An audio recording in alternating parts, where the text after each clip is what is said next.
Hello viewers, welcome back to speakinthie.com channel. நம்ம சேனலில் சிறிய சிறிய வார்த்தைகளை வைத்து எப்படி ஒரு வாக்கியமாக ஹிந்தியில் நம்ம அமைக்கலாம், எப்படி கற்றுக்கலான்னு தமிழ் மற்றும் ஆங்கிலம் வழியாக பார்த்துட்ருக்கோம். ஸோ ஃப்ரெண்ட்ஸ், நீங்கள் இது வரைக்கும் நம்ம ப்ரீவியஸ் வீடியோஸ் பார்க்காம இருந்தீங்கன்னா அந்த வீடியோஸ் பார்த்துட்டு வரும்போது இன்றைக்கி நம்ம சேனலில் பார்க்க போகிற வீடியோ உங்களுக்கு ரொம்ப பெனிஃபிட்டாக இருக்கும். இன்றைக்கி நம்ம பார்க்க போகிற வீடியோ நம்ம எளிதாக தினமும் பேசக்கூடிய 15க்கும் மேற்பட்ட ஹிந்தி வாக்கியங்களை தமிழில் ஆங்கிலத்தில் கற்றுக்க போகிற ஃப்ரெண்ட்ஸ். ஸோ வாங்க வீடியோக்குள்ளே போகலாம். இன்றைக்கி வீடியோக்குள்ளே போகிறதுக்கு முன்னாடி நீங்கள் இன்னும் நம்ம speakinthie.com சேனலை சப்ஸ்கிரைப் பண்ணாமல் இருந்தீங்கன்னா இப்போயே சப்ஸ்கிரைப் பண்ணிட்டு வாங்க. பக்கத்தில் இருக்க பெல் ஐக்கானை கிளிக் பண்ணிடுங்க. அப்போ தான் நம்ம சேனல் அப்லோட் பண்ணுற வீடியோஸ் உங்களை ஈஸியாக ரீச் ஆகும். முதலாவது வாக்கியம், மாடியில் ஏறி வா, கம் அப்ஸ்டேர்ஸ் அப்படின்னு ஆங்கிலத்தை சொல்லுவோம். அப்போ மாடியில் ஏறி வா, இந்த தமிழ் வாக்கியத்தை ஹிந்தியில் எப்படி சொல்லலாம்? ஊப்பர் ஆனா, ஊப்பர் ஆனா. மாடியில் ஏறி வா, ஊப்பர் ஆனா. ரொம்ப தூரம், ரொம்ப தூரம், இந்த வார்த்தையை ஆங்கிலத்தில் டூ ஃபார் அப்படின்னு சொல்லுவோம். Too far. அப்போ ரொம்ப தூரம் இந்த வார்த்தையை ஹிந்தியில் எப்படி சொல்லலாம்? பகுத் தூர், பகுத் தூர். ரொம்ப தூரம், பகுத் தூர். மாடியில் ஏறி வா, இந்த வார்த்தையை ஊப்பர் ஆனா என்றும், ரொம்ப தூரம் இந்த வார்த்தையை பகுத் தூர் அப்படின்னு சொல்லுவோம். அடுத்த வார்த்தை, உன்னால் முடியும், இதை ஆங்கிலத்தில் யூ கேன்னு சொல்லுவோம். அப்போ உன்னால் முடியும் இந்த வார்த்தையை ஹிந்தியில் எப்படி சொல்லலாம்? தும் கர் சக்தே ஹோ, தும் கர் சக்தே ஹோ. உன்னால் முடியும், தும் கர் சக்தே ஹோ. என்னால் முடியாது, ஐ கெனாட், என்னால் முடியாது இந்த வார்த்தையை ஹிந்தியில் முஜ்சே நஹி ஹோ சக்தா. என்னால் முடியாது, முஜ்சே நஹி ஹோ சக்தா. அடுத்த வாக்கியம், யாராலும் முடியாது, இது ஆங்கிலத்தில் நோ ஒன் கேன் அப்படின்னு சொல்லுவோம். அப்போ யாராலும் முடியாது இந்த வார்த்தைக்கு ஹிந்தியில் எப்படி சொல்லலாம்? கோய் நஹி கர் சக்தா, கோய் நஹி கர் சக்தா. யாராலும் முடியாது, கோய் நஹி கர் சக்தா. அடுத்த வாக்கியம், தினமும் குளி, இது ஆங்கிலத்தில் பாத் டெய்லி அப்படின்னு சொல்லுவோம். அப்போ தினமும் குளி இந்த வார்த்தையை ஹிந்தியில் பிரதிதின் ஸ்நான் கரேன், பிரதிதின் ஸ்நான் கரேன். தினமும் குளி, பிரதிதின் ஸ்நான் கரேன். அடுத்த வாக்கியம், சும்மா இருக்காதே, சும்மா இருக்காதே என்ற வார்த்தையை ஆங்கிலத்தில் டோன்ட் பி ஐடில்னு சொல்லுவோம். அப்போ சும்மா இருக்காதே இந்த வார்த்தையை ஹிந்தியில் எப்படி சொல்லலாம்? நிஷ்கிரியே மத் ரஹோ. சும்மா இருக்காதே, நிஷ்கிரியே மத் ரஹோ. அடுத்த வாக்கியம், சும்மா இரு, சும்மா இரு, இது ஆங்கிலத்தில் பி ஐடில்னு சொல்லுவோம். அப்போ சும்மா இரு இந்த வாக்கியத்துக்கு ஹிந்தியில் எப்படி சொல்லலாம்? நிஷ்கிரியே ரஹோ, நிஷ்கிரியே ரஹோ. சும்மா இரு, நிஷ்கிரியே ரஹோ. சும்மா இருக்காதே, நிஷ்கிரியே மத் ரஹோ. சும்மா இரு, நிஷ்கிரியே ரஹோ. சும்மா இருக்காதே, நிஷ்கிரிய மத் ரஹோ. அடுத்த வாக்கியம், தெளிவாக பேசு, இது ஆங்கிலத்தில் ஸ்பீக் கிளியர்லின்னு சொல்லுவோம். அப்போ தெளிவாக பேசு, இதற்கு ஹிந்தியில் ஸ்பஷ்ட் ரூப் சே போலோ, ஸ்பஷ்ட் ரூப் சே போலோ. தெளிவாக பேசு, ஸ்பஷ்ட் ரூப் சே போலோ. அடுத்த வாக்கியம், தினமும் படி, இது ஆங்கிலத்தில் ரீட் டெய்லின்னு சொல்லுவோம். அப்போ தினமும் படி, இதை ஹிந்தியில் எப்படி சொல்லலாம்? பிரதிதின் படேன், பிரதிதின் படேன். தினமும் படி, பிரதிதின் படேன். தினமும் வேலை, இது ஆங்கிலத்தில் ஒர்க் டெய்லின்னு சொல்லுவோம். அப்போ தினமும் வேலை, இதை ஹிந்தியில் எப்படி சொல்லலாம்? பிரதிதின் काम करें, प्रतिदिन काम करें. தினமும் வேலை பிரதிதின் காம் கரேன். அடுத்த வாக்கியம் அங்குமிங்கும். அங்குமிங்கும் இது ஆங்கிலத்தில் அரவுண்டுன்னு சொல்லுவோம். அப்போ அங்குமிங்கும் இந்த வார்த்தைக்கு ஹிந்தியில் ஆஸ்பாஸ். ஆஸ்பாஸ், அங்குமிங்கும் ஆஸ்பாஸ். சோம்பலாக இருக்காதே இது ஆங்கிலத்தில் டோன்ட் பி லேசின்னு சொல்லுவோம். அப்போ சோம்பலாக இருக்காதே இந்த வார்த்தையை ஹிந்தியில் ஆல்சி மத் பனோ. ஆல்சி மத் பனோ, சோம்பலாக இருக்காதே ஆல்சி மத் பனோ. அடுத்த வாக்கியம் சுறுசுறுப்பாக இரு. சுறுசுறுப்பாக இரு இது ஆங்கிலத்தில் பி ஆக்டிவ்னு சொல்லுவோம். அப்போ சுறுசுறுப்பாக இரு இந்த வார்த்தையை ஹிந்தியில் சக்ரியே ஹோனா. சக்ரியே ஹோனா, சுறுசுறுப்பாக இரு சக்ரியே ஹோனா. சோம்பலாக இருக்காதே ஆல்சி மத் பனோ, சுறுசுறுப்பாக இரு சக்ரியே ஹோனா. அடுத்த வாக்கியம் அதிகமாக சாப்பிடாதே இது ஆங்கிலத்தில் டோன்ட் ஈட் டூ மச் அப்படின்னு சொல்லுவோம். அப்போ அதிகமாக சாப்பிடாதே இதை ஹிந்தியில் எப்படி சொல்லலாம்? பகுத் ஜியாதா மத் காவோ. பகுத் ஜியாதா மத் காவோ, அதிகமாக சாப்பிடாதே பகுத் ஜியாதா மத் காவோ. அடுத்த வாக்கியம் கொஞ்சமாக சாப்பிடு. ஈட் அ லிட்டில்னு ஆங்கிலத்தில் சொல்லுவோம். அப்போ கொஞ்சமாக சாப்பிடு இதற்கு ஹிந்தியில் தோடா காவோ. தோடா காவோ, கொஞ்சமாக சாப்பிடு தோடா காவோ. அதிகமாக சாப்பிடாதே பகுத் ஜியாதா மத் காவோ, கொஞ்சமாக சாப்பிடு தோடா காவோ. ஸோ ஃப்ரெண்ட்ஸ், இன்றைக்கி நம்ம பார்த்த இந்த எல்லா வாக்கியங்களையும் நீங்கள் மீண்டும் ஒரு முறை பார்க்கும்போது இந்த வாக்கியங்களெல்லாம் உங்களுக்கு புரிஞ்சிக்க ரொம்பவே யூஸ்ஃபுல்லாக இருக்கும்.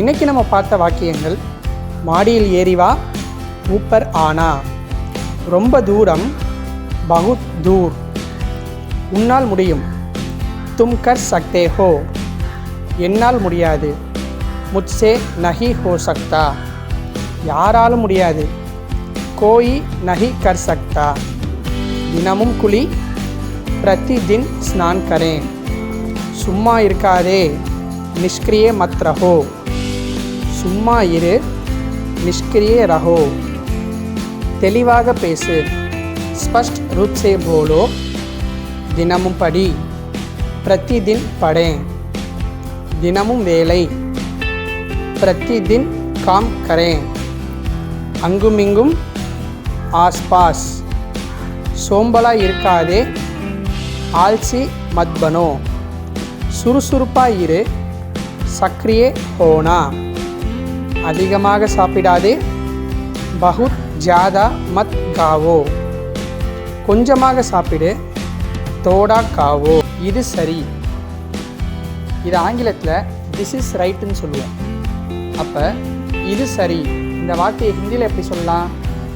ஏ சஹி ஹை, ஏ சஹி ஹை, இது சரி ஏ சஹி ஹை. இது தவறு இது ஆங்கிலத்தில் திஸ் இஸ் ராங் அப்படி சொல்லுவோம். அப்போ இது தவறு இந்த வார்த்தைக்கு ஹிந்தியில் ஏ கலத் ஹை, ஏ கலத் ஹை, இது தவறு ஏ கலத் ஹை. இது சரி என்ற வாக்கியத்துக்கு ஏ சஹி ஹை என்றும், இது தவறு என்ற வாக்கியத்துக்கு ஏ கலத் ஹை என்றும் நம்ம சொல்லணும். அடுத்த வாக்கியம் இதை யோசி இது ஆங்கிலத்தில் திங்க் அபவுட் திஸ் அப்படி சொல்லுவோம். அப்போ இதை யோசி இந்த வாக்கியத்தை ஹிந்தியில் எப்படி சொல்லலாம்? இஸ்கே பாரி மே சோச்சோ, இஸ்கே பாரி மே சோச்சோ, இதை யோசி இஸ்கே பாரி மே சோச்சோ. இதை செய் இது ஆங்கிலத்தில் டூ திஸ்னு சொல்லுவோம். அப்போ இதை செய் இதுக்கு ஹிந்தியில் நம்ம எப்படி சொல்லலாம்? இசே கரேன், இசே கரேன், இதை செய் இசே கரேன், இதை யோசி इसके बारे में सोचो, இதை செய் இசே கரேன். அடுத்த வாக்கியம் அதை திற, அதை திற இது ஆங்கிலத்தில் ஓப்பன் தட்னு சொல்லுவோம். அப்போ அதை திற, இதை ஹிந்தியில் உசே கோலோ, உசே கோலோ. அதை திற, உசே கோலோ. அதை மூடு, இது ஆங்கிலத்தில் க்ளோஸ் தட்னு சொல்லுவோம். அப்போ அதை மூடு, இந்த வார்த்தையை ஹிந்தியில் உசே பந்த் கரோ, உசே பந்த் கரோ. அதை மூடு, உசே பந்த் கரோ. அதை திற, உசே கோலோ. அதை மூடு, உசே பந்த் கரோ. அடுத்த வாக்கியம், அது நல்லது, இது ஆங்கிலத்தில் தட் இஸ் குட் அப்படி சொல்லுவோம். அப்போ அது நல்லது இந்த வாக்கியத்தை ஹிந்தியில் எப்படி சொல்லலாம்? அச்சி பாத் ஹை, அச்சி பாத் ஹை. அது நல்லது, அச்சி பாத் ஹை. அது கெட்டது, இது ஆங்கிலத்தில் தட் இஸ் பேட் அப்படி சொல்லுவோம். அப்போ அது கெட்டது, இந்த வார்த்தை ஹிந்தியில் ஏ புரி பாத் ஹை, ஏ புரி பாத் ஹை. அது கெட்டது, ஏ புரி பாத் ஹை. அது நல்லது, அச்சி பாத் ஹை. அது கெட்டது, ஏ புரி பாத் ஹை. அடுத்த வாக்கியம், இங்கே வா, கம் ஹியர்னு ஆங்கிலத்தை சொல்லுவோம். இங்கே வா என்ற வாக்கியத்துக்கு ஹிந்தியில் யஹா ஆவோ, யஹா ஆவோ. இங்கே வா, யஹா ஆவோ. அங்கே போ, கோ தேர் அப்படின்னு ஆங்கிலத்தை சொல்லுவோம். அப்போ அங்கே போ என்ற வார்த்தைக்கு ஹிந்தியில் வஹான் ஜாயே, வஹான் ஜாயே. அங்கே போ, வஹான் ஜாயே. இங்கே வா என்ற வாக்கியத்துக்கு யஹா ஆவோ என்றும், அங்கே போ என்ற வாக்கியத்துக்கு வஹான் ஜாயே நம்ம சொல்லுவோம். அடுத்த வாக்கியம், வேகமாக வா, கம் ஃபாஸ்ட்னு ஆங்கிலத்தை சொல்லுவோம். அப்போ வேகமாக வா என்ற வாக்கியத்துக்கு ஹிந்தியில் ஜல்தி ஆவோ, ஜல்தி ஆவோ. வேகமாக வா, ஜல்தி ஆவோ. மெதுவாக போ, கோ ஸ்லோன்னு ஆங்கிலத்தை சொல்லுவோம். அப்போ மெதுவாக போ என்ற வாக்கியத்தை ஹிந்தியில் தீரே ஜாயே, தீரே ஜாயே. மெதுவாக போ, தீரே ஜாயே. வேகமாக வா, ஜல்தி ஆவோ. மெதுவாக போ, தீரே ஜாயே. அடுத்த வாக்கியம், இது பெரியது, இட் இஸ் பிக் அப்படின்னு ஆங்கிலத்தை சொல்லுவோம். அப்போ இது பெரியது, இந்த வாக்கியத்தை ஹிந்தியில் படே, படேன்னு சொல்லுவோம். இது பெரியது, படே. அப்போ இது சிறியது, இது ஆங்கிலத்தில் இட் இஸ் ஸ்மால்னு சொல்லுவோம். அப்போ இது சிறியது, இந்த வார்த்தையை ஹிந்தியில் இஸ்கா ஆக்கார் கம் ஹை, இஸ்கா ஆக்கார் கம் ஹை. இது சிறியது, இஸ்கா ஆக்கார் கம் ஹை. இது பெரியது, படே. இது சிறியது, இஸ்கா ஆக்கார் கம் ஹை. அடுத்த வாக்கியம், இது சூடாக இருக்கிறது, இந்த வாக்கியத்துக்கு ஆங்கிலத்தில் இட் இஸ் ஹாட்னு சொல்லுவோம். அப்போ இது சூடாக இருக்கிறது, இதை ஹிந்தியில் எப்படி சொல்லலாம்? கர்ம் ஹை, கர்ம் ஹை. இது சூடாக இருக்கிறது, கர்ம் ஹை. இது ஆறிவிட்டது, இட் இஸ் கோல்டுன்னு ஆங்கிலத்தை சொல்லுவோம். அப்போ இது ஆறிவிட்டது என்ற வாக்கியத்தை ஹிந்தியில் தண்ட் ஹை, தண்ட் ஹை. இது ஆறிவிட்டது, தண்ட் ஹை. ஸோ ஃப்ரெண்ட்ஸ், இன்றைக்கி நம்ம பார்த்த வார்த்தைகள், இது சரி, ஏ சஹி ஹை. இது தவறு, ஏ கலத் ஹை. இதை யோசி, इसके बारे में सोचो. இதை செய், இசே கரேன். அதை திற, உசே கோலோ. அதை மூடு, உசே பந்த் கரோ. அது நல்லது, அச்சி பாத் ஹை. அது கெட்டது, ஏ புரி பாத் ஹை. இங்கே வா, யஹா ஆவோ. அங்கே போ, வஹா ஜாயே. வேகமாக வா, ஜல்தி ஆவோ. மெதுவாக போ, தீரே ஜாயே. இது பெரியது, படே. இது சிறியது. இஸ்கா ஆக்கார் கம் ஹை. இது சூடாக இருக்கிறது. கர்ம் ஹை. இது ஆறிவிட்டது. தன் ஹை. ஸோ வியூவர்ஸ், இன்றைக்கி நம்ம பார்த்த இந்த 15க்கும் மேற்பட்ட வாக்கியங்களை நீங்கள் மீண்டும் ஒரு முறை பார்க்கும்போது இந்த வாக்கியங்கள் எல்லாம் நீங்கள் பேசுகிறதுக்கும் கற்றுக்கிறதுக்கும் ரொம்பவே யூஸ்ஃபுல்லாக இருக்கும். இன்றைக்கி வீடியோ உங்களுக்கு ரொம்ப பெனிஃபிட்டாக இருக்கும்னு நம்புகிறேன். இந்த வீடியோவை லைக் பண்ணுங்கள், கமெண்ட் பண்ணுங்கள், உங்கள் ஃப்ரெண்ட்ஸுக்கு ஷேர் பண்ணுங்கள். மறக்காமல் நம்ம speakhindi.com சேனலை சப்ஸ்கிரைப் பண்ணுங்கள். Thank you for watching. Subscribe for more videos.